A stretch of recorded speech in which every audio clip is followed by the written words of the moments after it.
ছাত্রী উত্ত্যক্তের প্রতিবাদ করায় বরিশালে আব্দুর রব শ্রেণিয়াবাদ স্কুলের ছাত্র সাইদুর রহমানকে কুপিয়ে হত্যা করেছে পাশের একটি কলেজের কিছু ছাত্র। এই ঘটনায় জড়িত সন্দেহে একজনকে আটক করেছে পুলিশ। বছর তিনেক আগে সম্পর্ক স্থাপনে রাজি না হওয়ায় ওই এলাকাতেই বরিশাল বিশ্ববিদ্যালয়ের ছাত্রী সাউদা বেগমকে কুপিয়ে হত্যা করে তার এক সহপাঠী। পার্শ্ববর্তী আলেকান্দা কলেজের ছাত্ররা এসে প্রায় শ্রেণিয়াবাদ স্কুলের ছাত্রীদের উত্ত্যক্ত করত, এমন অভিযোগ দীর্ঘদিনের। এ নিয়ে দুই প্রতিষ্ঠানের ছাত্রদের মধ্যে বিরোধও আছে।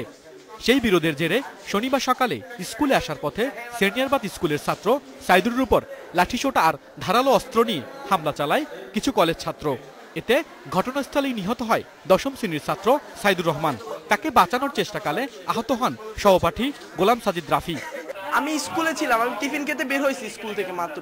আমি ক্লাস থেকে বললে বের হয়েছি, স্যার আমি আসি স্যার, বের হওয়ার 2 মিনিটের মাথায় এই কাহিনী। কি হয়েছে স্যার আমি দেখিনি, আমি দেখছি ওকে মারে রাস্তায় ফেলায়, কয়েকজন গার্জিয়ান যে ওকে আনে, আমরা আবার বের করে এসে রিক্সায় উঠাইছি, তখন বাড়ি দিছে আমার পিছনে একটা। 30 তারিখে স্পোর্টস ছিল, সেটাও আমরা বন্ধ করে দিছি। ওটা যেহেতু স্কুলের বাইরে, এটা তো ক্যাম্পাসে, মামলা মোকদ্দমা ওর বাবা মা বুঝবে। বরাবরের মতো দোষীদের বিরুদ্ধে আইনগত ব্যবস্থা নেওয়ার আশ্বাস পুলিশের।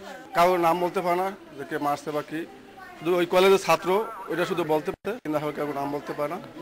আমাদের সমস্ত টিম, সব সিনিয়র স্যার সবাই কাজ করতেছে। এদিকে ছাত্র হত্যার প্রতিবাদে আগামীকাল একদিনের জন্য ক্লাস বন্ধ রাখার ঘোষণা করেছে শ্রেণিয়াবাদ স্কুল কর্তৃপক্ষ। নিহত সাইদুর রহমানের গ্রামের বাড়ি পিরোজপুরের ভান্ডারিয়ায়। Independent news desk.